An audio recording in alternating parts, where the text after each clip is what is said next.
प्रिय विद्यार्थी, YouTube channel इसके ऑनलाइन स्टडी टाइम में आपका स्वागत है। नियमित और क्रमानुसार वीडियो प्राप्त करने के लिए इस चैनल को सब्सक्राइब करें, लाइक और शेयर करें। अपने बेहतर सुझाव बताने के लिए टिप्पणी लिखें। आज हम लोग कक्षा 9 के गणित विषय में अध्याय 5 यूक्लिड की ज्यामिति का परिचय के अंतर्गत प्रश्नावली 5.2 के संपूर्ण प्रश्न का हल प्राप्त करेंगे। तो शुरू करते हैं। प्रश्नावली 5.2 का प्रश्न संख्या 1। आप यूक्लिड की 5वीं अभिधारणा को किस प्रकार लिखेंगे ताकि वह सरलता से समझी जा सके। तो इस पुस्तक में यूक्लिड के 5 अभिगृहित और 5 अभिधारणाओं का उल्लेख किया गया है। चूँकि यूक्लिड एक महान गणितज्ञ थे, इन्होंने गणित में अनेक अभिगृहित और अभिधारणाएं प्रस्तुत किए हैं जो कि अक्षरशः तो नहीं परंतु काफ़ी हद तक सत्य और उपयोगी हैं। आप अपने मूल पुस्तक में अर्थात इस पुस्तक में अध्ययन करके भली भांति समझ सकते हैं। यूक्लिड ज्यामिति के क्षेत्र में एक मील का पत्थर साबित हुए। इन्हीं के अभिगृहित और अभिधारणाओं के अनुसरण करते हुए ज्यामिति के क्षेत्र में अनेक अभिगृहित अभिधारणाएं एवं प्रमेय का आविष्कार हुआ। यूक्लिड की 5वीं अभिधारणा क्या है, इसे पढ़कर समझते हैं। यूक्लिड का अभिधारणा 5, यदि एक सीधी रेखा 2 सीधी रेखाओं पर गिरकर अपने एक ही ओर 2 अंतःकोण इंटीरियर एंगल इस प्रकार बनाए कि इन दोनों कोणों का योग मिलकर 2 समकोणों से कम हो, तो वे दोनों सीधी रेखाएं अनिश्चित रूप से बढ़ाए जाने पर उसी ओर मिलती हैं जिस ओर यह योग 2 समकोण से कम होता है। यहाँ 2 रेखाएं सरल रेखाएं दी हुई हैं। इसको एक रेखा PQ प्रतिच्छेद करती है। अब एक ही ओर के अंतःकोण, यहाँ पर एक कोण यह और ये कोण यह हो गया, यह एक ही ओर के अंतःकोण कहलाते हैं।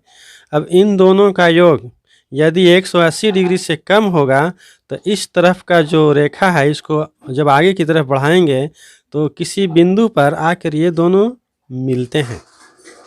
और यदि इन दोनों कोणों का योग 180 डिग्री हो तो ये दोनों रेखाएं अनिश्चित रूप से चाहे जितना भी बढ़ाए जाएं वे आपस में कहीं भी नहीं मिलेंगे, अर्थात ये रेखाएं समानांतर होंगी। तो प्रश्न के अनुसार, जैसा कि प्रश्न कह रहा है, अब उसके अनुसार हम लोग इस यूक्लिड के 5वीं अभिधारणा को अपनी भाषा में लिखते हैं।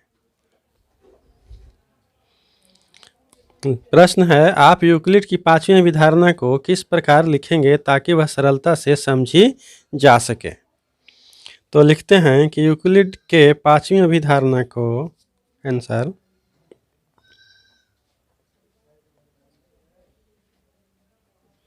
यूक्लिड के 5वीं अभिधारणा को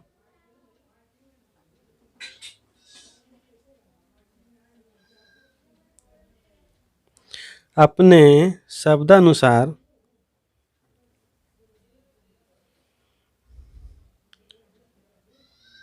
यानी अपने शब्द के अनुसार, अपने शब्दानुसार सरल भाषा में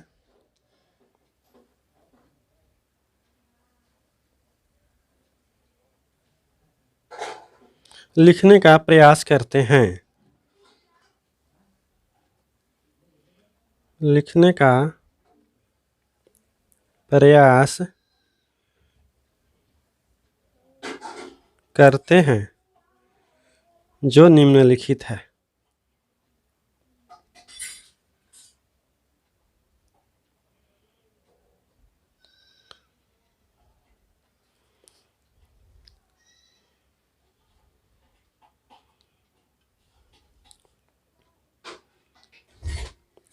लिखते हैं जब दो सरल रेखाओं को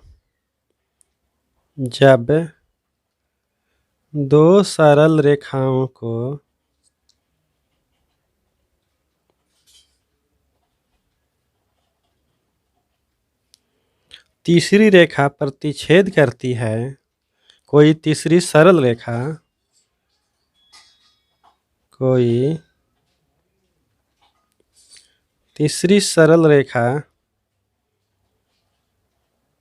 प्रतिच्छेद करती है,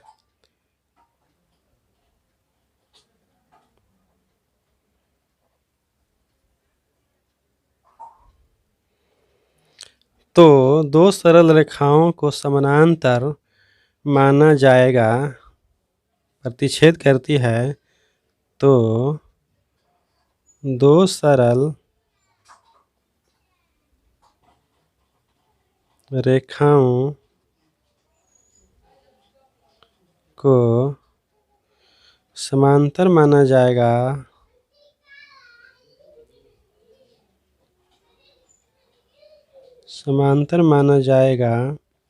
यदि प्रतिच्छेद रेखा के एक ही ओर के प्रतिच्छेद रेखा के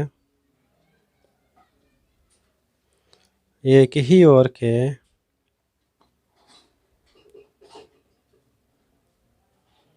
अंतःकोणों का योग 180 डिग्री होगा। यदि प्रतिच्छेद रेखा के एक ही ओर के अंतःकोणों का योग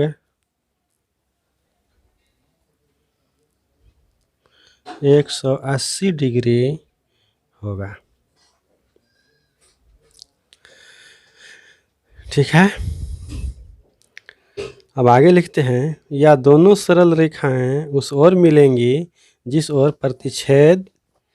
प्रतिच्छेदी रेखाओं के अंतःकोणों का योग 180 डिग्री से कम होगा, है ना। अगर ये एक मान लिया तो समझने की बात है। अगर यदि दो सरल रेखाएं इस तरह से हैं और कोई तीसरी सरल रेखा प्रतिच्छेद करती है तो एक ही ओर के अंतःकोण ये और ये, अर्थात इसको कोण 1 इसको कोण 2 मान लें तो एक और दो कोणों को योग जो है यदि 180 डिग्री है तो ये समानांतर होंगे। अगर 180 डिग्री से कम है तो इस सरल रेखाओं को जब आगे की तरफ बढ़ाते हैं तो एक बिंदु पर दोनों मिल जाती हैं। अगर इधर कम होगा तो इधर मिलेंगी। तो इस प्रकार से इसे लिखते हैं कोणों का योग 180 डिग्री होगा। फिर आगे लिखते हैं या दोनों सरल रेखाएं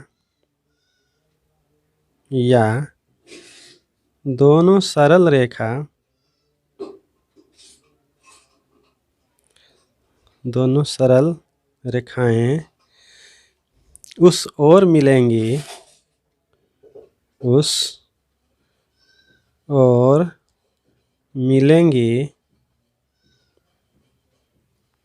जिस ओर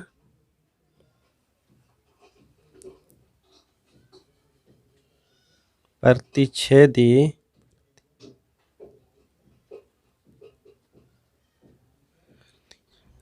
रेखाओं के अंतःकोणों का योग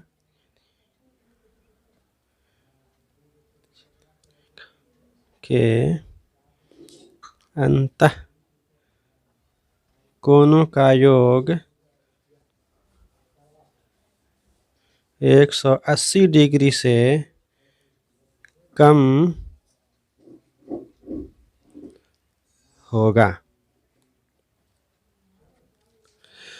इसको अपने शब्दों में लिखने का प्रयास किए हैं आप लोग भी। इसको आप अपने शब्दों में इससे और सरल लिख सकते हैं। तो कहने का अर्थ ये हुआ कि जब दो सरल रेखाओं को तीसरी प्रतिच्छेदी रेखा प्रतिच्छेद करती है तो ये अंतःकोण हो गए इधर के और ये अंतःकोण हो गए इधर के। यानी कि यदि अंतःकोणों का योग 180 डिग्री होगा तो ये रेखाएं समानांतर होंगी, और यदि 180 डिग्री से इधर कम होगा तो ये दोनों रेखाएं इधर मिलेंगी, और 180 डिग्री से कम इधर होगा दोनों कोणों का योग तो ये दोनों रेखाएं इधर एक अनिश्चित रूप से बढ़ाने पर मिलेंगी।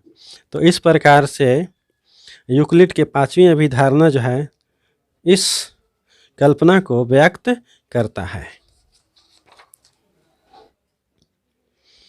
प्रश्नावली 5.2 का प्रश्न संख्या 2।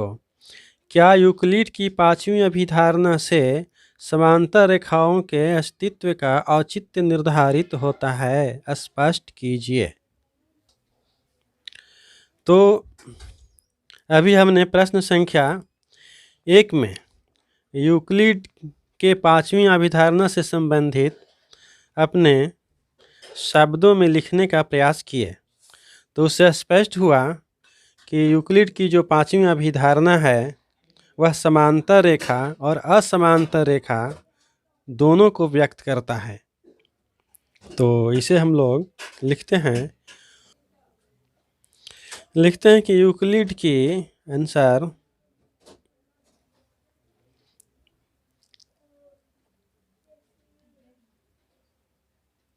यूक्लिड की पांचवी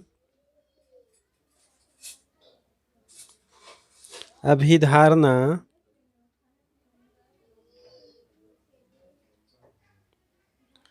से समांतर और असमांतर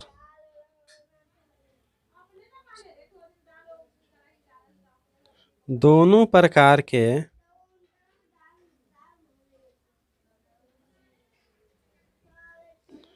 रेखाओं के अस्तित्व प्रकार के रेखाओं के अस्तित्व का औचित्य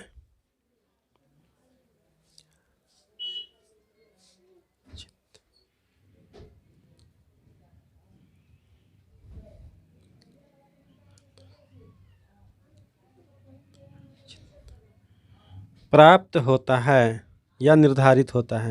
चलिए प्राप्त होता है लिख देते हैं। प्राप्त होता है।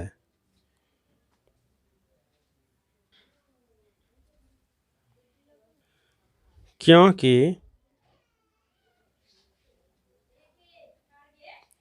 यदि दो सरल रेखाओं को, फिर उसी को हम लोग दोहराते हैं यहाँ, क्योंकि यदि दो सरल रेखाओं को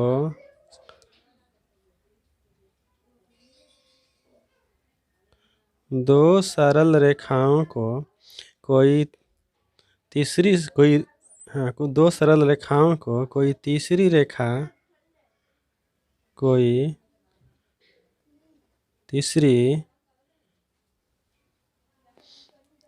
सरल रेखा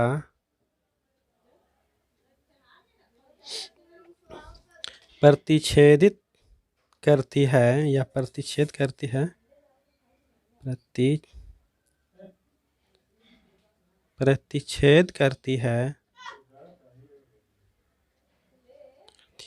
तो प्रतिच्छेद रेखा के करती है तो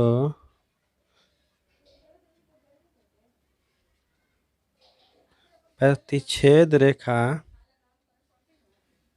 के अंतःकोणों का योग, एक ही ओर के अंतःकोणों का योग, एक ही ओर के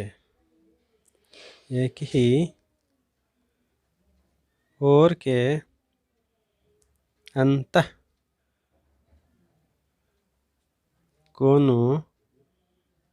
का योग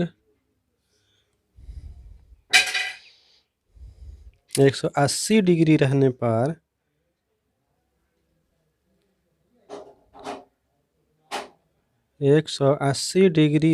पर दोनों सरल रेखाएं समांतर होंगी। 180 डिग्री रहने पर दोनों सरल रेखाएं समांतर होंगी।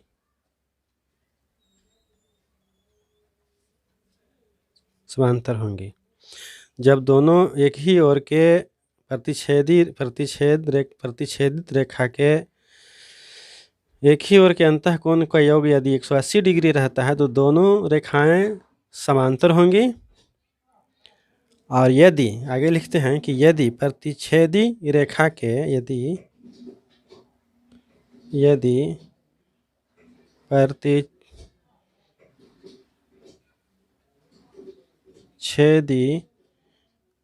रेखा के जिस ओर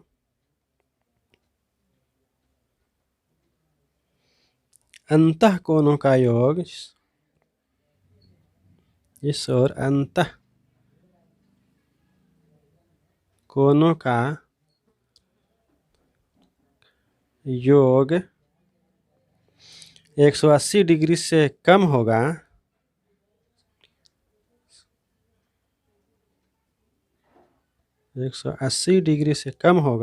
उसी ओर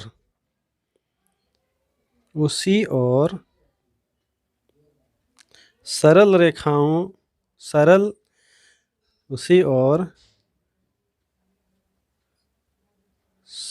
रेखाओं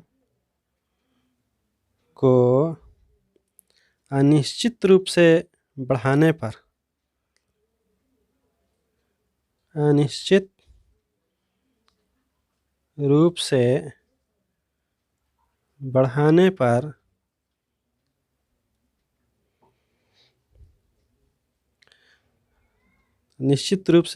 पर दोनों सरल रेखाएं एक निश्चित बिंदु पर मिलती हैं। निश्चित रूप से बढ़ाने पर दोनों सरल रेखाएं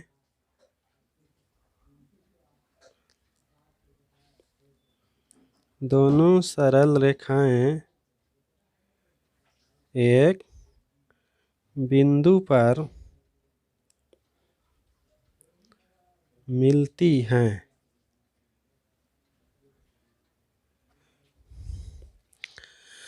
तो ये यूक्लिड के 5वीं अभिधारणा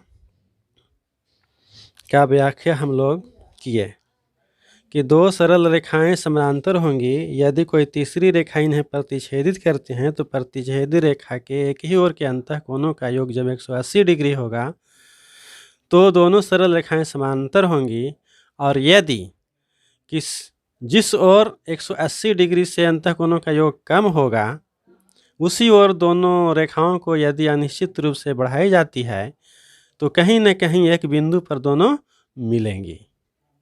तो यह जो है यूक्लिड की 5वीं अभिधारणा समांतर रेखाओं के अंतर्गत है। तो आज हम लोगों ने प्रश्नावली 5.2 के प्रश्न संख्या 1 और प्रश्न संख्या 2 का हल प्राप्त किए। प्रिय विद्यार्थी, नियमित और क्रमानुसार वीडियो प्राप्त करने के लिए इस चैनल को सब्सक्राइब करें, लाइक करें और शेयर करें। कमेंट के द्वारा अपने बहुमूल्य सुझाव से अवगत करें।